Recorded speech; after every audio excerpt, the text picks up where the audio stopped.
समाजसेवी national shipping board के सदस्य और वीआर मैरीटाइम सर्विसेज के प्रबंध निदेशक कैप्टन संजय पराशर ने चुनाव लड़ने का ऐलान कर दिया है।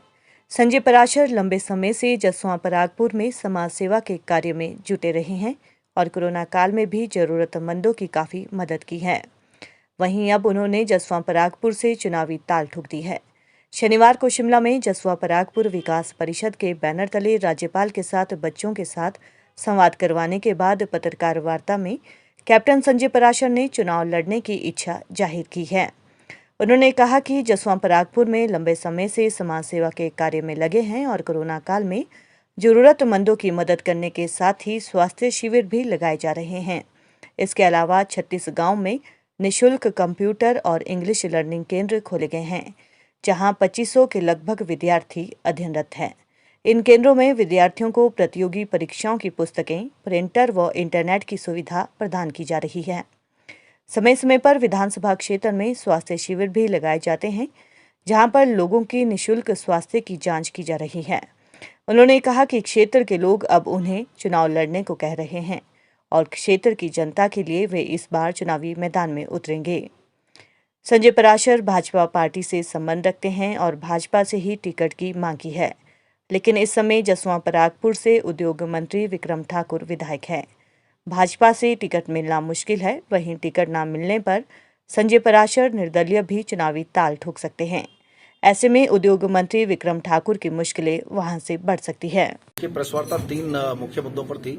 पहला ये कि जो हमारे यहाँ पर इंग्लिश लर्निंग और कंप्यूटर सेंटर के जो बच्चे आए हैं, गवर्नर से मिले हैं और अब गवर्नर हाउस भी जाएंगे और थोड़ा सा यहाँ पर भ्रमण भी करेंगे और जो ये बुक की यहाँ पर स्टॉल्स वगैरह लगी हैं उसमें भी आएंगे। तो ये एक मुद्दा ये था हमारे लिए कि भाई बच्चों को हम एक्सपोजर दें और हमारे जो प्रदेश की राजधानी है वहाँ पर लेकर जाएं।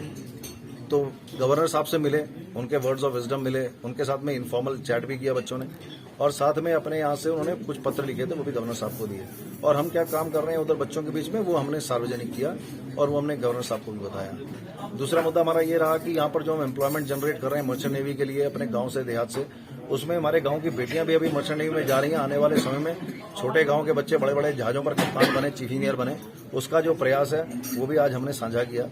और तीसरा स्वास्थ्य का है, जहां तक हमने अभी तक 100 मेडिकल कैंप लगा दिए पिछले 1.25 साल में और 50,000 से ज्यादा लाभार्थी आए, भिन्न भिन्न जगहों से आए, आसपास के क्षेत्रों से आए, उन सबका एक अभियान चलाया हुआ हमने, मोतियाबिंद मुक्त जसवां परागपुर। तो उसके लिए हम लोग लगे हुए हैं और आसपास के क्षेत्रों से आते हैं, उनका भी हम ऑपरेशन कराते हैं। उसमें सरकार का भी धन्यवाद है। ऑफ द लेट सरकार ने जो हिमकेयर कार्ड की व्यवस्था खड़ी करी है उसमें उसका लाभ हो रहा है। तो हम भी अपनी तरफ से लगे हुए हैं और साथ में मेरे को लगता है कि इस प्रकार से प्रेस से मिलना भी जरा ज्यादा कभी कभी जरूरी होता है कि आप इतने काम कर रहे हैं तो कम से कम लोगों तक ये बात जाए, कईयों का मनोबल बढ़ता है। और जिस क्षेत्र से मैं आता हूँ बहुत कम क्षेत्र से उस क्षेत्र से आकर लोग इस प्रकार की प्रेस वार्ता कर पाते हैं। संजय जी, ये माना जा रहा है कि आप सिर्फ जसवां परागपुर पर फोकस कर रहे हैं, इसके पीछे पॉलिटिकल मकसद है आपका, क्या ये सच है? सिर्फ पॉलिटिकल मकसद है ये कहना मुझे लगता है कि इस समय सही नहीं होगा, क्योंकि अभी मैं पूर्ण तौर पर राजनीति में नहीं हूं। पर यह भी एक सच है कि जितने मैंने काम किए हैं वो ज्यादातर काम उधर फोकस रहे। जबकि हमने जब दवाइयां दी तो हमने डीसी ऊना, डीसी कांगड़ा को भी दी।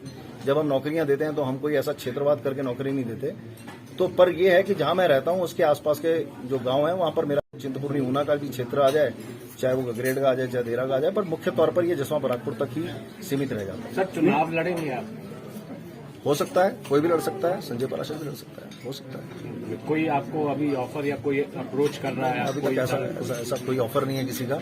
अभी तक तो लोगों से जनसंवाद है, जनसंपर्क है। अभी लोगों की इच्छा है कि भाई संजय पराशर को इसका भी सोचना चाहिए। संजय पराशर जी, अगर मौका मिलेगा तो कौन से पार्टी से चुनाव लड़ेंगे या फिर इंडिपेंडेंट, या कहीं बात चल रही है? बात चल रही है। अब वो पेनल्टी कॉर्नर से पेनल्टी गोल होता है, वो देखेंगे, समय बताएगा। वहाँ से मंत्री भी हैं, अभी जो मंत्री हैं, आपके एमएलए हैं, उनके कार्य को आप किस तरह से देखते हैं? मुझे लगता है बहुत कुछ किया जा सकता था और जो हमारी अपेक्षाएं हैं, जो मेरी अपनी पर्सनल अपेक्षाएं, जो लोगों की अपेक्षाएं हैं, मुझे लगता है उस पर ज्यादा काम हो सकता था। क्योंकि ऐसे मौके बार बार नहीं मिलते किसी एक विधानसभा क्षेत्र को कि जहां पर इतना दायित्व वाला मंत्री हो और उसके बावजूद भी हमें लगे कि थोड़ी सी कमियां रह गई और कुछ हो सकता था।